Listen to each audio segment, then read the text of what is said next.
Since 1973, Tattoo Charlie's has been an established body modification studio in Kentucky, featuring world-renowned artists and piercers, currently with locations on Preston Highway and in Lexington, a staple point in the tattoo community. Learn more at tattoocharlies.com. Set up your appointment today at 7904 Preston Highway. Our tattoos are done while you wait. Hey, it's Jeff McNichol down here at Mom's Music, 1900 Melwood Avenue. I was just thinking, when I was a kid, the magic was at Frankfort Avenue, the Mom's Music at Frankfort Avenue, and I used to beg people to get a ride down there just to hang out with the guys and see all the cool gear. Now that I'm the owner of this store, it's like a dream come true. We're recreating the magic with the vibe that we used to have at the old store. We're carrying all the gear that you're going to possibly want. We're giving you the outstanding service and personal attention that you deserve.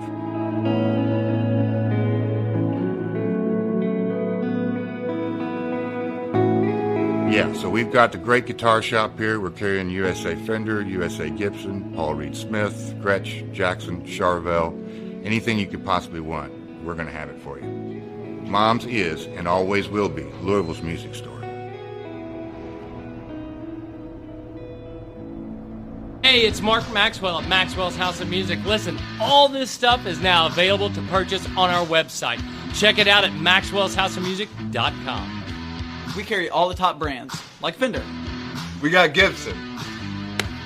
We also have basses. We've got ukuleles. We got drums. We've got sound gear. We've got keyboards.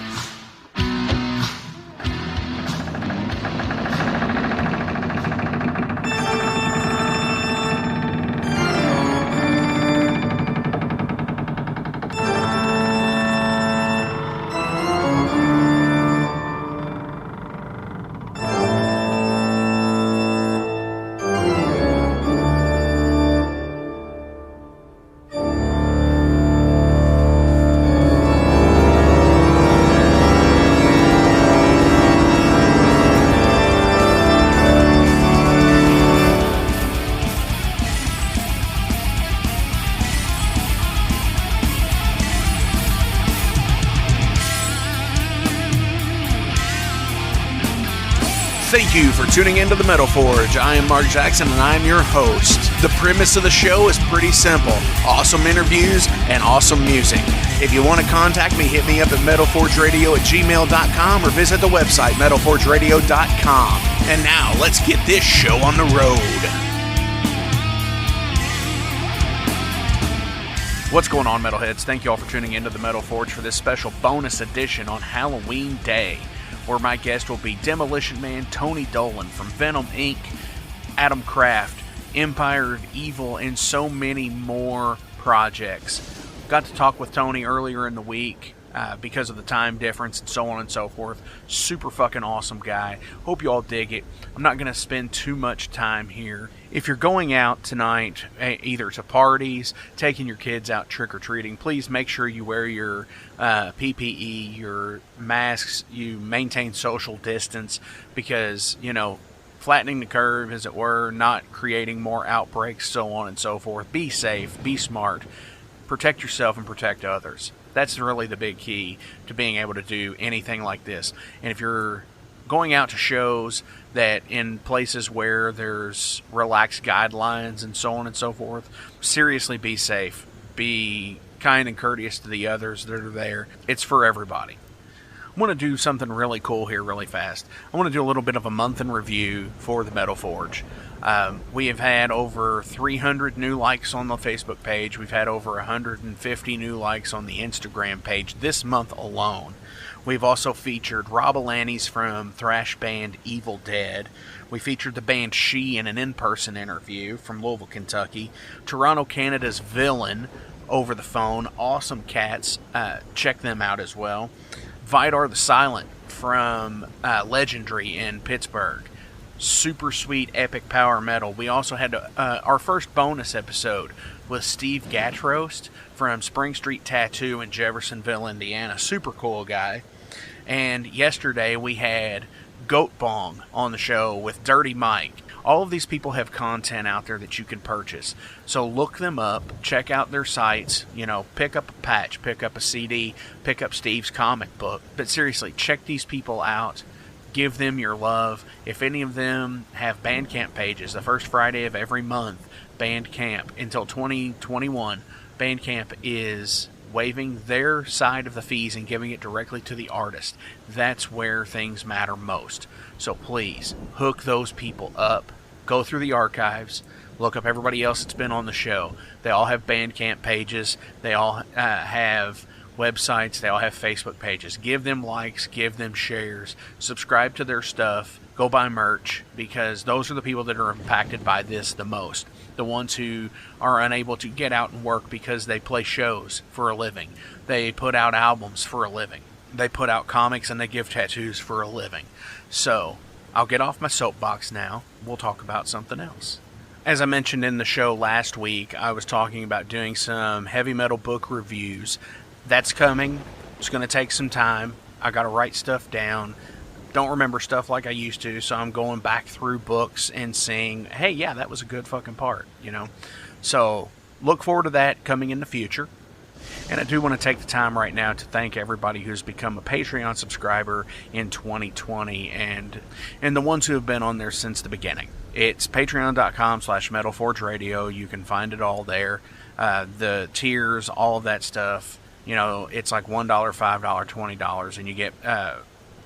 And there's some pretty cool stuff that you can get on there, like t-shirts, patches, stickers, free access to a lot of stuff. You get put in drawings here and there when I am able to give away things. Concert tickets, Tattoo Charlie's gift cards, even Amazon gift cards. But hey, who's counting, right?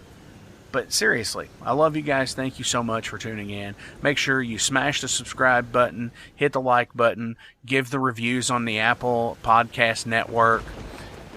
Tell me where you want me to go next. Seriously, send me this info at metalforgeradio@gmail.com. Shoot me a message on the Facebook page or the Instagram page. I look at all of that stuff. Nobody does that for me. I do it all myself. I put together the shows. I talk to the guests. I coordinate all of that. Let me know what you want to hear. Cool? And a big heavy metal thank you goes out to the sponsors, Mom's Music, Maxwell's House of Music, the big crews that go on at both stores over there, Jeff, Mark, Howard, Mike, Brooks, Bobby, Bert. All of you fucking people are awesome. Thank you so much. Tattoo Charlie's buddy and the crew, thank you all so much. Kentucky Hot Brown Pedalboards, Kenny and Tony Marine, thank you guys so fucking much. You all have been awesome. Tune into the Womp Rat podcast for Darth Skippy, by the way. He's a fucking kick-ass dude. And the Wrestling Steve show, because he's my buddy, right? Right. He's my buddy. So tune into the Wrestling Steve show, the Womp Rant podcast. Go to Mom's Music. Go to Maxwell's House of Music. Go buy gear. And whatever you have left, go buy a tattoo at Tattoo Charlie's in Louisville, Kentucky. Because fucking right. Now let's go to war with Venom Inc.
All right, Metalheads, and I'm being joined on the line right now, and this is a pleasure for me. Demolition Man Tony Dolan from Venom, Inc. Tony, across the ocean today, how are you doing? That we're doing really good, Mark. And just so that all the listeners know, this is Mark's podcast, but, you know, the guy is literally just coming from work and then called the UK. So, you know, he hasn't had no food. He hasn't took his socks off yet. So he's going commando on us. So thank you so much, Mark, for having me. And I'm reaching out across the ocean to in a very strange time to, I guess, America is on the edge of something, and what is it, 8 days or something? You guys are going to, I don't know. We have a presidential election coming up here in just a few days. And man, it's mayhem. I'm watching it on, I watch CNN, but I also watch Fox. I watch NBC. I follow as much online to get both sides, but it just looks crazy. So I hope you guys come out of it well. It's one of the most amazing countries in the world, and I've had the pleasure of spending a huge portion of my life everywhere in America, apart from Hawaii and Alaska, but I grew up in Canada, and so it's very dear to my heart. I have amazing friends, amazing people I know all over the United States, and I just hope everybody's safe, everybody's well, and whatever happens in the election, that America is still the America that we all love, you know? Absolutely, and thank you for that. I hope so too, because it's really crazy. And yeah, but you know, sorry, I cut in. I'm a bit of a gobshite, we call them in England, and that's my mother's fault because I'm English Irish, so I talk too much. But carry on. Absolutely, I get the thing of talking too much from being Irish too. Oh, well, there we go. Touche, brothers. You see. Absolutely. So you started your career with a group called Adam Kraft. That's correct. Back a long time ago. My God. Well, not too crazy long ago. 1979. No.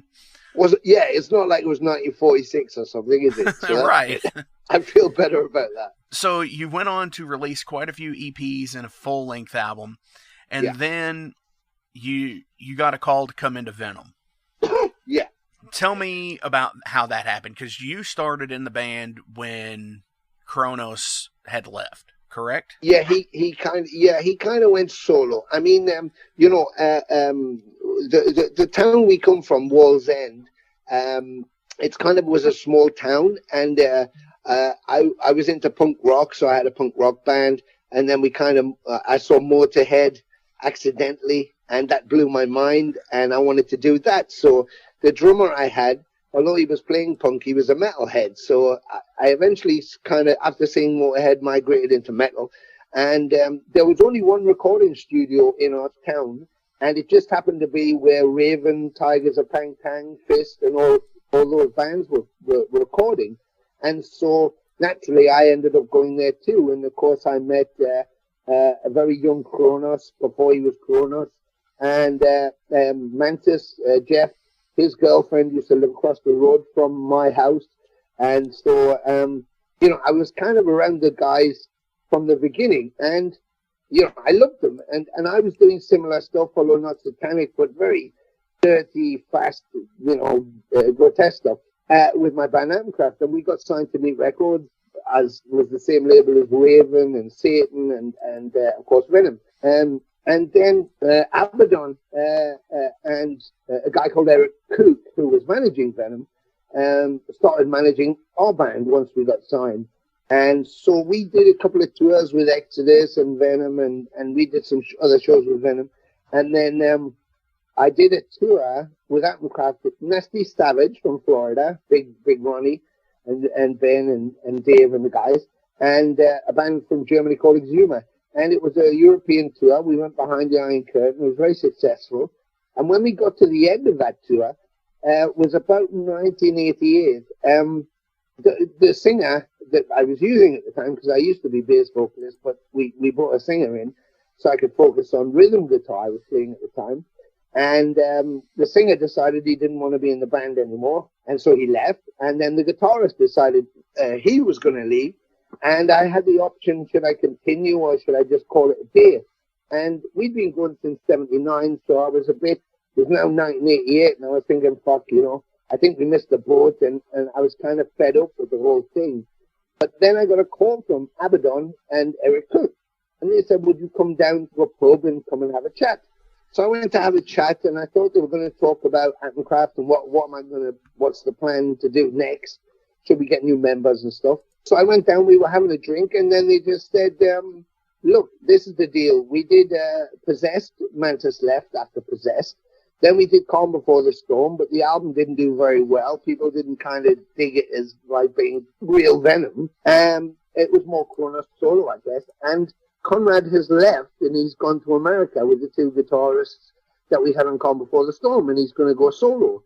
So I said, oh, no, fuck, what are you going to do? And they said, well, we have a record deal for another 3 albums, Venom albums. But Abaddon didn't want to wait to, see if Kronos might ever come back. And Mantis didn't want to work with him. So they said, you're friends with Jeff.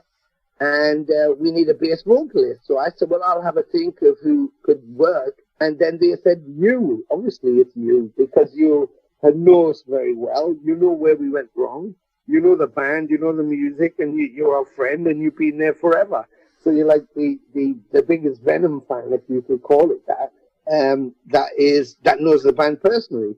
And so I was like, oh, wow, so what do you want me to do? And they said, well, we're bass Kronos, and, help us write the new album. So I was like, well, I didn't think that I was replacing anybody because, I knew Conrad was doing his stuff, and I didn't want a world without Venom because it was really important to me, and I think it was really important to the industry at that time to have a band like Venom who were independent, weren't signed to major, and were a bit kind of anarchistic. So I said, yeah, great. So I went away and I wrote 4 or 5 songs, and then they said Mantis was coming in, but he said no. And then I got a call to go and see Jeff. So I spoke to Jeff, and he said, well, I don't want to do it with Conrad. And I said, well, Conrad's not in. So he said, well, so you're going to do it? I said, well, I'll do it, but on the condition that you do it, because I felt that you could have like an Abaddon, a Kronos, you could have a Kronos, a Mantis, you could have a Mantis Abaddon, but you couldn't just have one of them. And so I said, I don't see how it could be any kind of Venom without at least 2 of you. So if it's me and Abaddon, we need you. And so Jeff agreed. He wrote a couple of tracks. I'd had a couple of tracks. We put them together, and that was Mpire of Evil. And that was it. I was in Venom touring that year. We recorded the whole thing into 89, and then released in 89, and we were on tour, and we did the albums, and so that's how it happened. And that lasted from around 89 to 92-ish, correct? Yeah, 92 was the Wastelands. We released the Wastelands, which was the last album. I mean, I think Mpire of Evil was the best one because we were more focused. The money from the label came in, and we had Nick Tauber, who was famous for doing Whiskey in the Jar and working with Thin Lizzy and stuff. He'd also worked on the Calm Before the Storm album, so he knew how Venom were trying to sound. And we got on very well, and he did a great job, and hence we had Mpire of Evil. The following EP was culled from some live stuff from Mpire of Evil, and then I wrote a lot of stuff, for Temples of Ice, and then for the following album, Wastelands. But we didn't have control of the artwork. We didn't have control of the studio. Abaddon decided he could produce it with an engineer, and they did okay, but it was nothing like Mpire of Evil. The songs were good enough, but the production was bad, and the album artwork I didn't like. We didn't see it until it was finished. So that was, things just went a bit crazy, and we didn't tour anymore. After Mpire of Evil, after about 1991, we didn't do any more shows. So it was like, what the fuck's going on? Right. And so by the time we got down to doing the Wastelands, I think Jeff was kind of uninspired. He did a couple of tracks, but that was it. I wrote the rest, and it was kind of a finale. And then I got offered a big job, and I just thought, I think we've done as much as we can. The 90s were very difficult because you had, Nirvana and all that kind of stuff, grunge stuff happening in America was huge. Metal wasn't so big anymore. And in England, we had a huge surge of Britpop, like Blur, Oasis. So I think it was kind of killing itself. And I thought it was just time to stop. And of course, then Pantera, they broke the mold again, much like Metallica had, and it all started off again, the whole black metal movement and everything else. So it was amazing. But at the time, by 92, I think Jeff was a bit uninspired. I was a bit uninspired. So we both thought, maybe we should just leave it here, Venom did a reunion after that, about 96, which lasted for about 15 months. And then Abaddon was out, and then Mantis went, and they were back to that again. And of course, by the time we got to, I did some work on Mantis's solo album in the 2000s, Zero Tolerance. Not Chuck Schuldin's Mantis Zero Tolerance, but Mantis from Venom Zero Tolerance. Right. And so we'd always been working together and stuff. And then we had an idea with Anton, who is Kronos' brother, and had also been in Venom, to maybe do something together, the three of us. So we started to record it, Mpire of Evil, which was an anagram of Prime Evil. Just I mixed the letters around and we became Mpire of Evil. And we did Hell to the Holy, and then we did a couple of releases. Anton had left. We got another drummer in, Mark Jackson, who is now with a band, British thrash man called Acid Rain. And we carried on like that until, I think it was 2015 or something, or maybe 2011, or I can't remember the dates anymore, Mark. I'm so old. But oh, come on. You're still a spring chicken, dude. Well, you know, I try my best. I try my best to stay young. You know, inside I'm only 12, as you can tell. As we all are. Yes, exactly. Never let go of that child. Never let go. I still get thrilled when I see a toy shop at Christmas. I'm like, oh, can we go in and have a look? It's like it is. You know, but because I don't know how it is over there for that stuff, but over here in America, you know, they're releasing a lot of the stuff from when I was a kid. Yeah, they're doing like a new release of it. So like, no way. Yeah, like I'm a Masters of the Universe fan. Oh my God! You know, I stole a Castle Grayskull once from a Kmart. I swear to God. I think it was maybe about 82, 83, and I was in Canada, where I visited my sister. She was doing a student nurse thing, or she was studying nursing, and she had two kids, my two nephews, and Michael was 3 and Lynn was 6, and so I spent the summer looking after them. And it was Michael's birthday, and he had this big thing for He-Man, and we had all the characters, you know, all of them, and he won a Castle Grayskull. They just released it, and we went to a Kmart, and they had one in the box. And I put it on the bottom of the shopping trolley. And then we went round, you know, and got all the rest of our shit. And when we went to the payout, we did everything. And then I walked out to the car, pushing the trolley. We started putting everything in the car. And then Marie went, oh, shit, the box is underneath. And I went, oh, my God, I forgot about the box. And we looked at each other and went, put it in the car, put it in the car. It's that honest mistake that says, well, yeah, oh, well. It was divine intervention, right. I call it, yeah. Someone went, you've got to have it. So, yeah. For sure. So, after the split up of what is being referred to as the Prime Evil lineup of Venom, yeah, you got into film. I did, yes. Now, before we get into the film thing, give me some backstory on the name, Demolition Man.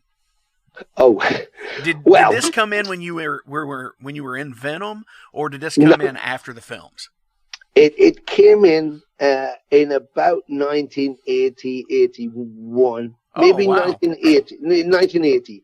And we did a show. We weren't scheduled to play this live show, but I was in town with the drummer. We were in a record store. And 2 of my friends came running in, and they went, oh, shit, we just had a phone call for you. And I was like, what? They said, yeah, there's a band from the USA coming over. They're playing a show, Warrior, and there's a support band, and they've dropped out. And they called us and said, do you think Atomcraft could play the show? So I said, yeah, sure. So we ran around, and I found my guitarist, and I said, we got a show to do. So we got all our shit together, and we went all the way down to this place called Billingham and loaded ourselves in. And got ready to do the show. Now, in those days, everybody did solos. So you'd have a drum solo, you'd have a guitar solo, then you're supposed to do a bass solo. And it was standard. You know, if you went to, say, big bands, there was always a fucking drum solo. You know, 20 minutes of, like, I don't know, someone hitting skins and stuff. And so that was part of the gig. So we had these solos put in to give ourselves a bit of a rest as individuals. And it came to the bass solo. And there was like a table, I remember, on my right-hand side, and there was 2 guys who'd just been talking all the way through. I couldn't hear them, obviously, because we were quite loud, but I could see they just were talking, not taking any notice. So when I did my bass solo, I decided to run across and jump up onto their table, which is what I did. But unfortunately, all my cabling was wrapped around the amp head, and as I jumped up onto the table and I hit the bass, there was no noise. And someone went, fuck me. And when I turned around, I pulled the stack over. All the valves had exploded and the fucking thing was on fire. Oh, shit. And I was like, fuck. So there was like 6 of us trying to put this fire out on our equipment, which we borrowed from Avenger. So it wasn't even our fucking equipment. I was thinking, oh my God, they've got a rehearsal tonight when we finish. Fuck. So we're trying to fan these flames. And very casually, my guitarist, Steve White, he went to the microphone and he just went, ladies and gentlemen, the Demolition Man. And that was it. Yes. Everybody told me after that. That is classic, and it's probably the best Spinal Tap like story I think I've ever heard. Oh, completely. It was totally the you know, those pods where Derek can't get out the pod. Oh gosh, I know. Fuck, it was totally one of those Spinal Tap moments. You know, that's why Spinal Tap is such a famous film, because every band who watches it goes, fucking hell, it's so true. That's exactly what it's like, you know. Oh, absolutely. I had a guitar player one time, you know, how the quarter cable will jostle around and you'll get feedback or you won't, or it'll cut your sound. Yeah. Throughout the entire song, it was doing this. And then it finally comes to the part where it's like a 4 count of him just chugging. Yeah. And then it immediately cuts out. Fuck. So all he does is he raises his arm like Derek in the pod. And I was like, that's it. That's just it. Go for it. you know, Jeff always says, Mantis always says, like, you know, he would put off these crazy stances and they would get great photographs of them. And he said all those moments are taken from the fact that if you make a mistake, just pull a really cool move and nobody notices. They're right. busy looking at you, you know? And that's kind of what it is, you know. But it's like, you know, when Nigel has the interference on his wireless system from the airport, it was like that. In Neat Records, where we used to record, there was a taxi firm next door, like a cab company. And every now and then if you'd like stop recording and you'd hear them going, can you pick up from number 13 down there? Hello, Derek, are you there? You'd be like, fuck. We'd have to send someone down to the cab firm, could go, can you just be quiet for 10 minutes, you know? No It kidding. was nuts, absolutely nuts. The radio frequencies interference, it's like Yeah. the bane of Yeah.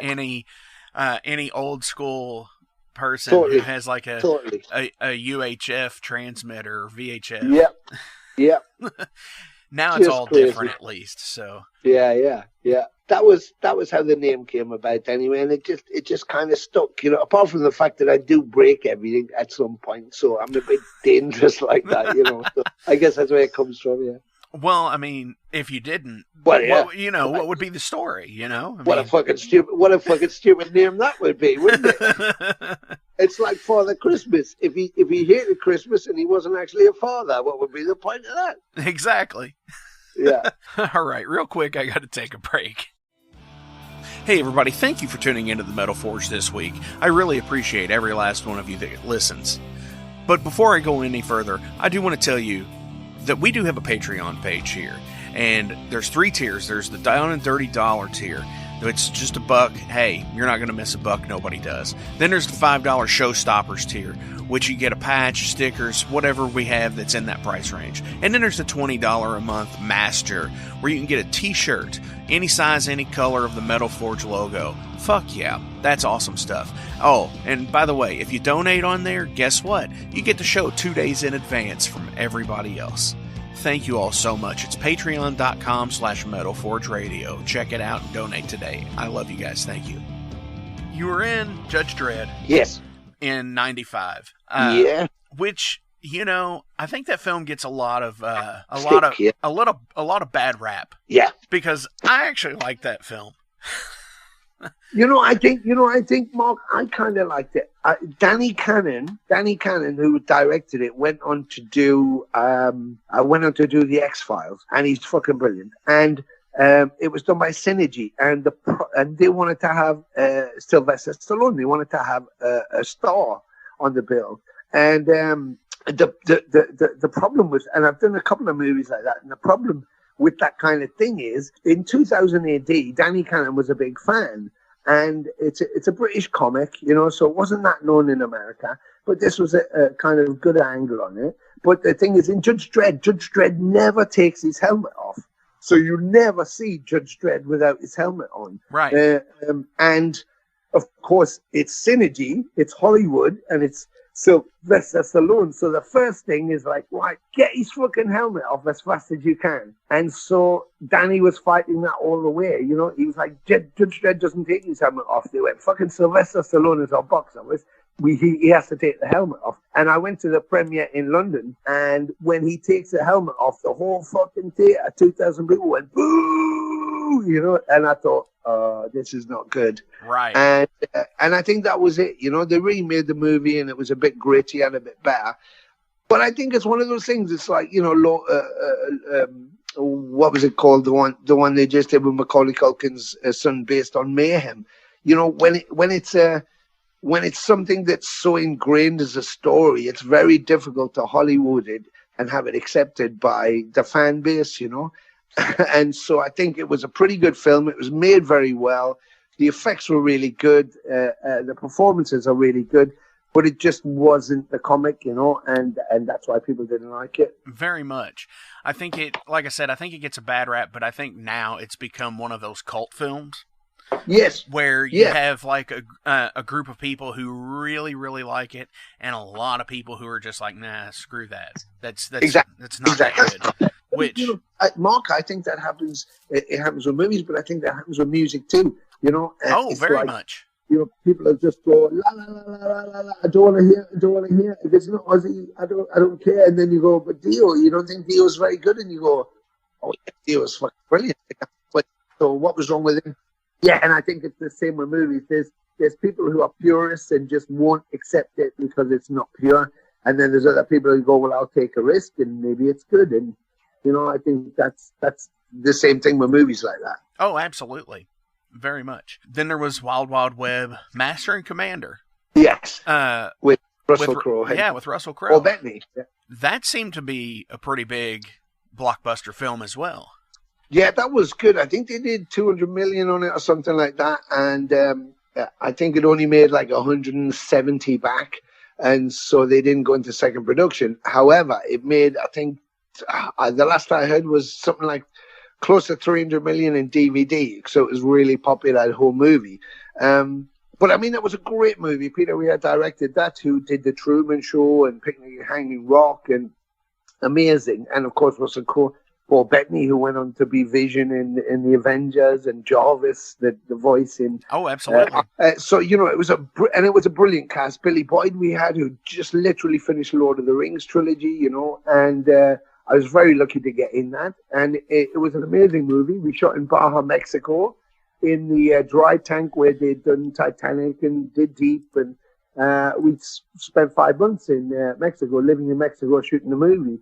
And I think it was brilliant. And I think the reason we didn't max at the box office wasn't because of the movie. It was because Disney decided that they wanted to do a kind of ship movie, a period piece, and they wrote,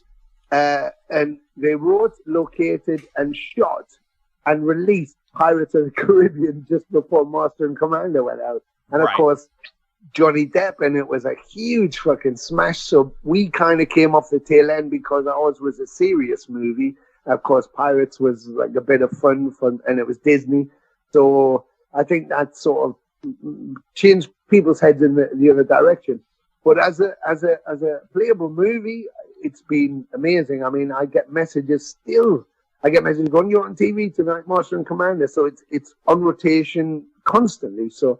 You know, but it was, I loved that movie. I was contracted for 2 movies because there's 16 books in the series by Patrick O'Brien, and Master and Commander is just one of the books.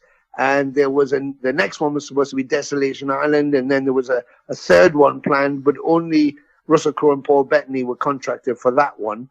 But you know, time and the script, I don't think Peter Weir wanted to direct another one. He didn't think it was so possible. And Russell's been working, and he didn't like the scripts that were coming for the second one. So we're still waiting. You never know. I might do it when I'm 80 if Russell decides he wants to do it. You know, Definitely. Who knows? So how does that work? I know how it works, like with the music end of it. So how does it work on the royalty end for being in a film? Do you get residuals from TV still? No. You basically not when you're at my level, you know. I mean, I guess, you know, the famous story is Alec Guinness. When Alec Guinness was offered to be in Star Wars, George Lucas just said, basically, it's a budget movie. I don't have a shitload of money, but we can pay you this. But why don't we do this? If we give you this amount of money, we could give you a couple of points off the movie, and if it does well, you'll do well. And Alec Guinness read the script and thought about the movie and thought, well, this is just going to be for fun because this movie is not going to do any business. Right. And so he took the points and he took the bit of money they gave him and he did it. And it was Star Wars. And he became probably the richest person off of that film. Exactly. It's like, who would ever know that, you know? But on our level, we would just... I mean, I was very well paid for it, but it was just for the movie. So, you know, while I was on the movie, my wages were paid into a bank in the UK. I was given $500 PDs every week. The food was all free. I was given a car. I was given a condo. So, you know, first class everywhere. You know, so I couldn't complain about it, you know. And for a working class boy from Wall's End in the north of England, it was like, holy fuck. I mean, Hollywood, you know, because it was 20th Century Fox. So they were amazing. It was amazing, the whole thing, you know. So, but yeah, you don't get royalties off that. I mean, unless you're a big movie star with some pulling power. Yeah, unless your name comes pre-title. Yeah, absolutely. Exactly. So you do the Mpire of Evil. It comes back in around 2010. And then in 2015, Venom Inc. Yeah, it was a weird one, you know, Mark, because it wasn't planned in any way. And when we were doing the Empire albums, it was purely Empire. But when we were doing live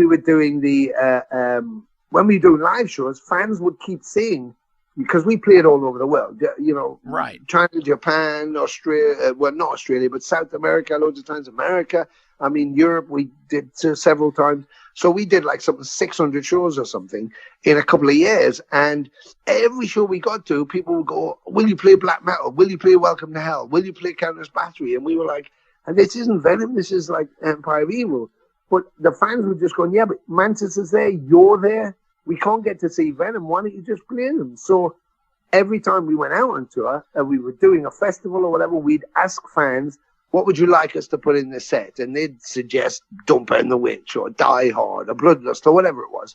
And so we just played them just for us, for fun, and for the audience, because that's what they wanted us to play, because they wanted to hear them. And that's kind of how we were going. And then we had an Italian drummer at the time where we were just about to finish, called Francesco Frullo La Rosa, and he's now with the Man Called Ultraviolence. But a very good drummer, very, very good drummer, like the Dave Lombardo of Italy, they call him. And a young guy, but he was brilliant. And we were having a great time. And then I was invited to play a retro new wave of British heavy metal festival. And they contacted me and said, would you put a band together and play the Armcraft album, Future Warriors, because you've never played it in total. So I was intrigued by the idea. It was in Newcastle, so I thought, yeah, I'm going home and I'm going to play my album for the first time ever. So that's what I did. And I got Paul Caffrey, who's with Gamma Bomb, an Irish drummer with the thrash band Gamma Bomb. And I got a guy called Crane Meyer, who's now with Artillery, I think, from Denmark. And the three of us we rehearsed the album and we went to this show and played it. And then the next day I got a message from a guy called Oliver Weishammer, who does a festival called Keep It True in Germany, southern Germany. And he said, oh, Tony, I just wanted to say it was amazing hearing the album live. And you got Mantis up at the end to play the encore. And I said, well, I had to, didn't I? He's my brother and he lives in Newcastle and he was there. So I had to get him up to play. And he said, I've got this idea. Did you know that Abaddon was in the audience? And I said, yeah, I knew he was there somewhere. And he said, well, I was watching Mantis on stage, watching you on stage and looking at Abaddon in the audience and thought, why don't you guys do like a Venom set? And I said, well, they don't get on very well and nobody's got contact. I don't think it could happen. And he said, well, I do this festival. It's 2,000 hardcore retro fans. Would you come down, maybe play 5 Venom classics? Like, I'll book you Mpire of Evil. You can do your set. And then if Abaddon just happens to be there, you could jump up and play 5 classics for the fans. And I didn't, I said, I don't think it's going to happen because they hate each other. And all of us said, if anybody could make this happen, you could. So I set to work. I asked Abaddon. He said yes. I had to convince Jeff. We just finished a tour of Russia, and so we flew straight into Germany and met Abaddon there. Picked the 5 songs we were going to do, and that was it. We were off. We just got up on stage and did our set. And at the end of the set, we switched over. Abaddon came on stage. Everybody went nuts, and we did 5 Venom classics. And that was it. We were supposed to now go home and had some fun, and everybody enjoyed it, and it was all over. But what happened was it went straight viral on the internet, and everybody on the internet started writing, going, you have to tour. You have to do a tour. We want to see the band. And then I was getting offers to play everywhere. I mean, literally everywhere. Come to South America, come to Japan, come to China, come to Australia, I was like, fucking hell. So it was a bit crazy. And so I talked to the guys and I said, look, this is the deal. We did this for fun, but people want to see the band. So what do you want to do? We could maybe do 12 months, just tour, have some fun, play a load of Venom songs, go home, and that's it. And they both said, let's do it. So that's what we did. And Venom Inc. was born because they wanted to use the original logo. The agents and the managers wanted to use the original Venom logo. And I said, but I can't be Venom because Kronos is still doing Venom. And I don't want that. I don't want any conflict. And so they said, well, think of something. So I thought, well, if we do any music that we've written, and only the music that we've written, one of us or all of us or 2 of us or whatever, we could incorporate everything that we've done. And I thought, oh, that's it. Venom Inc., Venom Incorporated, meaning that Venom is part of what we do. Yeah. And they're synonymous with Venom, so that's how the name came about. Okay. So that's a good thing that it wasn't like the Heaven and Hell versus Black Sabbath debacle. No, absolutely not. Which is great. Yeah, and I think, over the time, I think Kronos is trying to throw stones at us to go, they're just doing that. And obviously hardcore fans are going, oh, it's like a cover band or something. It's like, well, you can't actually say, if Jeff is standing on stage playing Witching Hour, a song that he wrote, or Sons of Satan, or In League with Satan, or Black Metal, all songs which he wrote, how can he be covering his own songs? The singer's different, I grant you that. But it's still that band and those guys who wrote those songs, and that's how we looked at it. So I just thought, let's get all those. I mean, we play things like Dead of the Night, Lady Lust, Manitou. I just want to get all those Venom songs that are so cool that they never played live and that Kronos doesn't play live, and give those to the fans. Because at the end of the day, like I said to Mantis, when you start out as a band, the music is yours. You own it, it's yours, you wrote it. But after 20 years, 30 years, 40 years, you don't listen to those albums every single day, but there are fans out there who do. The music becomes theirs. They own the music. You wrote the music, but they now own the music. It's helped them through their good times, their bad times. It's made them feel happy. It's give them strength, and it's give them great enjoyment. So if they want to hear a song, I think it's our duty to play it for them. And that's what we did.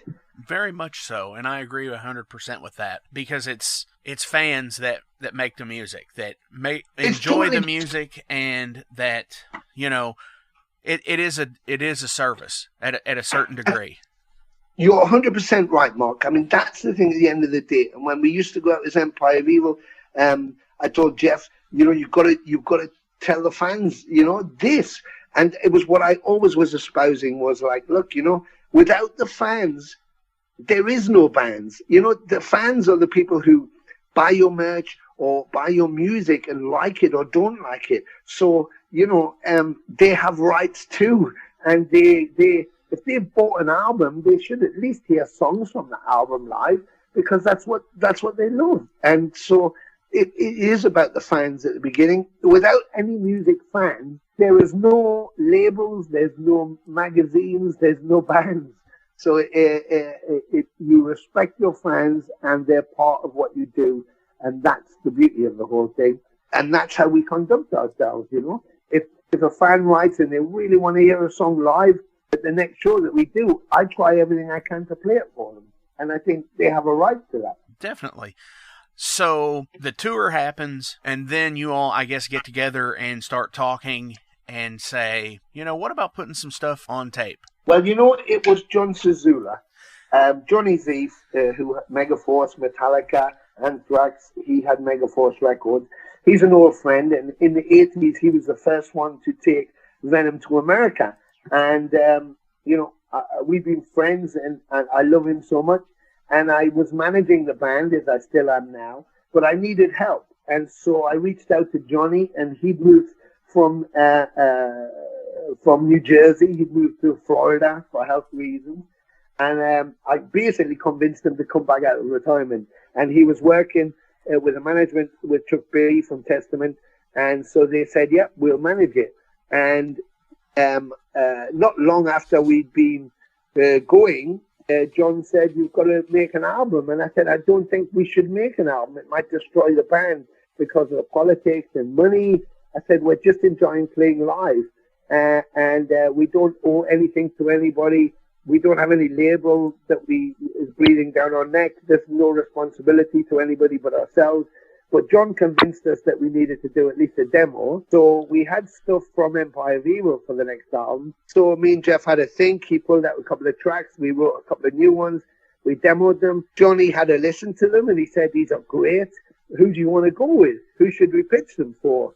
And I said, well, I don't want a label, because it's going to cause all kinds of political shit. And I said, but if there's one label that I would go for, it would have to be Nuclear Blast, because they were friends of mine.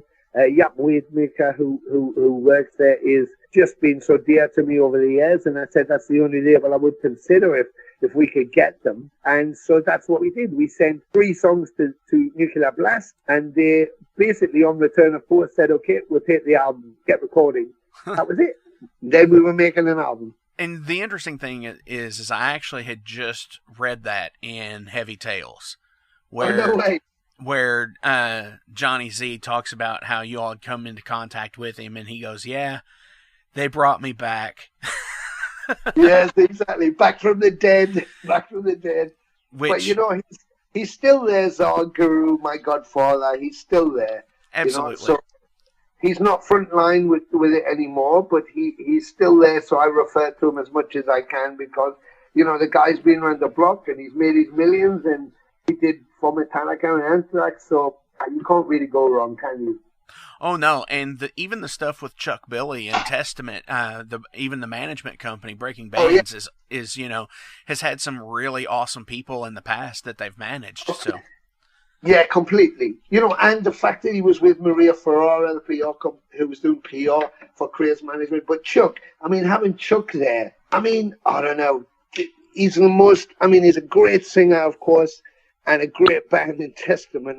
They're top notch. But on a personal level, there's nothing about that man I don't absolutely love. He's the kindest, smartest, sweetest, strongest, generous person I've met in 30 years, I love him to death. To have John and to have Chuck there was just incredible. It was incredible, yeah.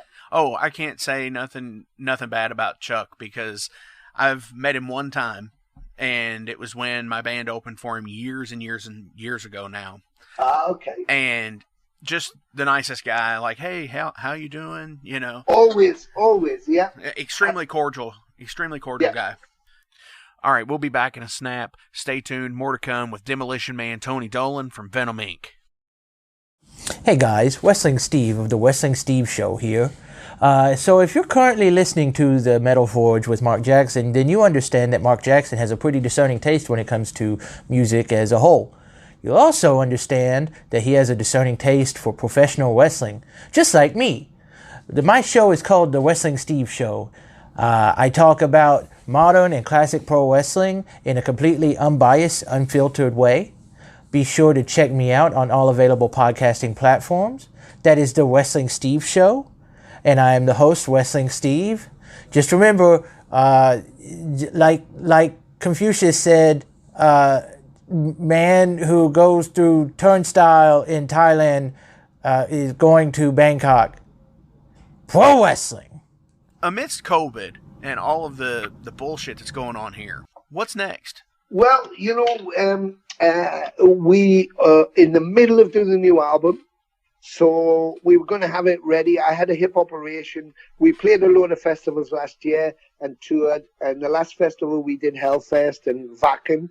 And after Wacken, I was going to have a new hip put in. Excuse me, because I was struggling to walk. And so because I was going to then recuperate, we thought we'll do the new album. Of course, then all of a sudden this plague hit the world. And so we've had all year. So we've just taken our time. We've written 20-odd songs. We're just fine-tuning them now, and which we did. And so now we're just down to vocals. So I'm just finishing off the vocals for the album, and then Mantis will mix and produce like he did the first one, and we're ready to go. So that will go out. We need a 3-month run-up for the album. So once we deliver, so I'm thinking probably early next year. And there's no rush. I mean, it is new music, yes, but we can't tour until who knows when. We're aiming for May, June 2021, but you just don't know what's happening with this virus. Maybe we'll get held up. But certainly the album will go. But, we're booked to play Armageddon Fest in Brazil, and we've got a whole South American tour lining up, where we've got a European tour with Mastercard we've set up. So, I just hope that we can get touring as soon as we can next year. But either way, there'll be the first album will be, the next album will be out early doors of 2021, and a special live thing coming up as well. So that's going to be quite cool. So lots of good stuff's in there. Hell yeah.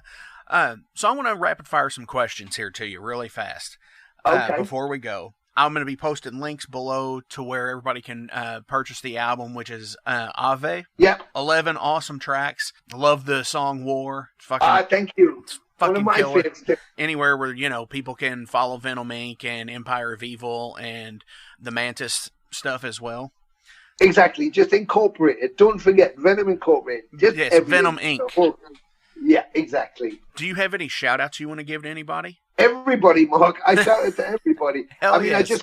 I just got the new Troops of Doom album. So for Metal Distro in Mexico, who are my friend Topo, who are now distributing that, and Rodrigo Scalza, who set the deal up and helped the deal. It's the one of the original guys from Sepultura, and it's his new EP, Troops of Doom. It's fucking killer.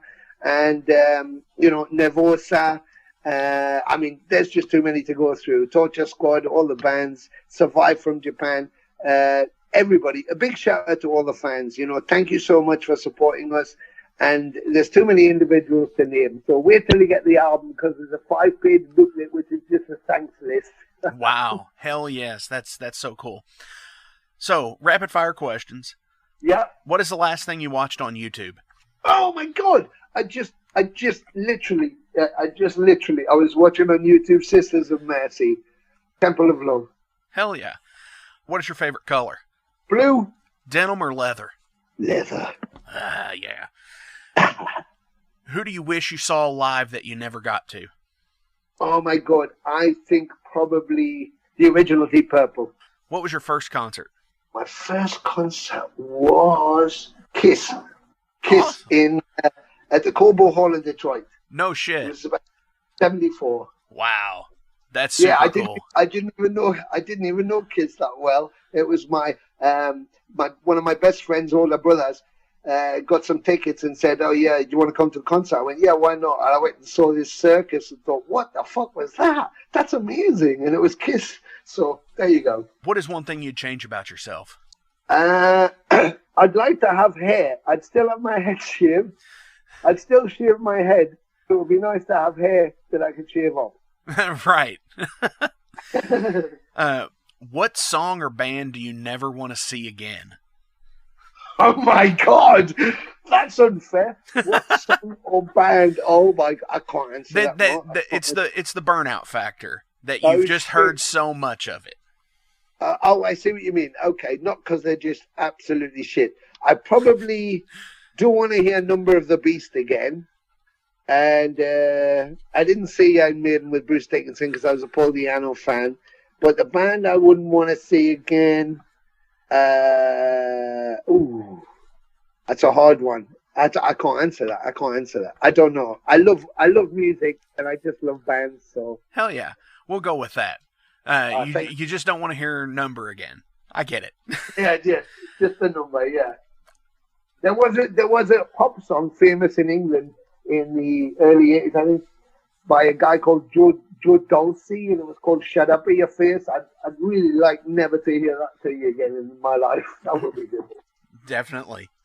Sabbath or Zeppelin? Oh, Sabbath. Sorry, Zeppelin. Sabbath. I get it. What's your biggest regret? I don't have any. Awesome. I don't have any. Yeah, my ethos is do it. If it's wrong, it's wrong. If it's right, it's right. But I never wanted. I always said when I was 16, I'd never want to be an old man sitting on a rocking chair on a porch, looking at a sunset, going, you know what I wish I'd done? I have either done it or I haven't. That's it. Word. I can agree with that 100%. How do you unwind after a show or a tour? Fucking hell, me. Usually when we were on tour now, Jeff's got me into a routine where we'll have a cup of tea and a biscotti biscuit once we're on the bus and everything's calmed down and we're on our way. After a tour, straight to the gym just to get my mind, because you still have that adrenaline flow after shows, but Jeff likes to be really quiet and settled, and so he likes that peace and quiet. I kind of just like to keep going. But then after a tour, I still have that energy, and you come down really quick. So I just go to the gym. I box and I do my weights, and that keeps me up. Right on. What is the worst album by your favorite band? Oh fuck. Oh God.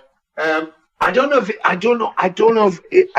it's the worst album, but I just don't like 1916.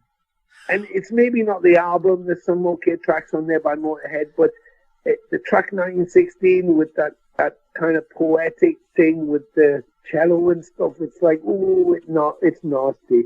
I don't like that. So yeah, probably I'd say 1916 is not the worst album by Motorhead, but not my least favorite. Understandable. There's some banger tracks on that album, but yeah, the whole the 1916 thing.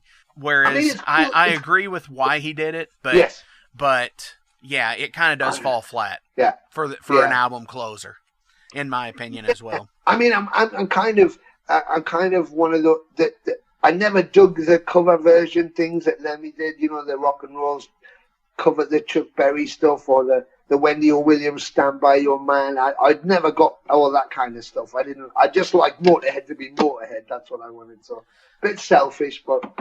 No, I get it. Believe me, I'm a huge. They're the only band I have a tattoo of, so I get it. They can't release anything that I don't really appreciate at this point. So. No, exactly. It's like, you know, when you say what's your favorite band is Motorhead. Is Motorhead my favorite band? And what's your least favorite? That's difficult because I do love everything. Yeah, absolutely.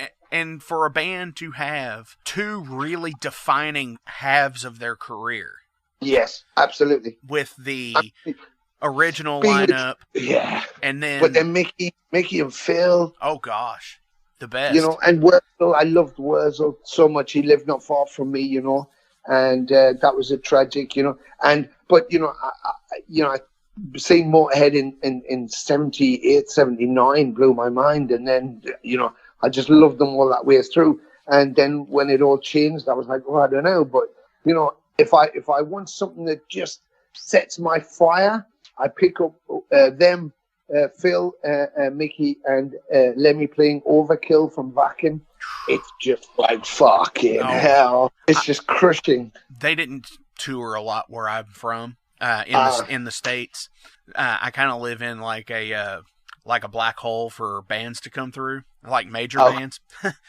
And one of the cool things is I actually got to see them for the very first time about 3 months before he passed. Shit. And it was the first full show they had played on the tour. Yeah. And it was absolutely amazing, and I can see myself in the picture they took from the stage. Oh my God, that's brilliant. And it's one of those things. I got the same kind of shiver as you, because the first album I ever made was No Sleep Till Hammersmith, because it was recorded at Leeds and Newcastle City Hall, and I was in the crowd. So I'm one of those voices screaming, cheering. So I always used to tell people that's the first album I ever made was No Sleep Till Hammersmith, because I'm on it. That is fucking amazing. Just still one of the best live albums ever. Oh, yeah. Wow. Even now, and I used to, when I used to babysit my younger sister and my mum was at work, she'd go to bed, and then I'd put on the stereo, I'd put the vinyl album on, and then I'd open the curtains and turn the lights out. And I lived in like a main road, so people were walking past all the time. And then I pretended I was playing the show as Motorhead. And I'd be looking yes. So it was really cool. So that album just stays with me forever. All right, one more question on this. Okay. All right. Who would be a dream musician to either meet or work with? Oh, would have been Lemmy. Would have been Lemmy. Absolutely. Without a doubt. Tony. Yeah. Demolition Man Dolan, thank you so much for coming on to the Metal Forge and hammering out some awesome questions. We look forward to this new album coming out. Thank you so much, Mark. To be on Metal Forge was an absolute honor, and to have you come in from work and do that was brilliant. And I send everybody a thanks. Stay with the Metal Forge. Keep listening in. The guests, the music. Support Mark and support the Metal Forge. And thank you so much for having me. Thank you again. And on the way out, I'm going to play a live track from Venom Inc. Oh. I'm going to play from St. Vitus Bar, Countess Bathory. Oh, killer. Okay, enjoy it all. And we shall see you next time very soon. Sing the chorus and you sing it fucking loud. You know this one.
Musicians, rejoice. Confused with all the modern and technical pedalboard selections? Look no further. Kentucky Hot Brown Pedalboards offer their homemade wooden and custom pedalboards for guitarists and bassists alike. Established in 2013, KYHBPB has helped support not only the local Louisville scene, but a large array of big and small players from across the entire country. More info can be found at KentuckyPedalboards.com. How to Vote is a tool created by Democracy Works. It breaks down the options your state offers for casting a ballot, empowering you to decide when and where to vote. Because voting isn't always about going to the polls on election day anymore. Options like early voting, mail-in voting, and ballot drop boxes are more available to voters these days and growing in popularity. Democracy works best when we all vote, but misinformation and confusion about election procedures have resulted in low voter turnout. How to Vote is a tool created by Democracy Works, and it takes the guesswork out of the voting process. Some of the things you can do with How to Vote is sign up for your election reminders, see what's on your ballot, get step-by-step assistance in requesting your mail-in ballot, check for voter registration status, find your polling site, and make sure you have the appropriate identification. Decide when and where you'll vote this year at howto.vote. You know, I stole a Castle Grayskull once from a Kmart.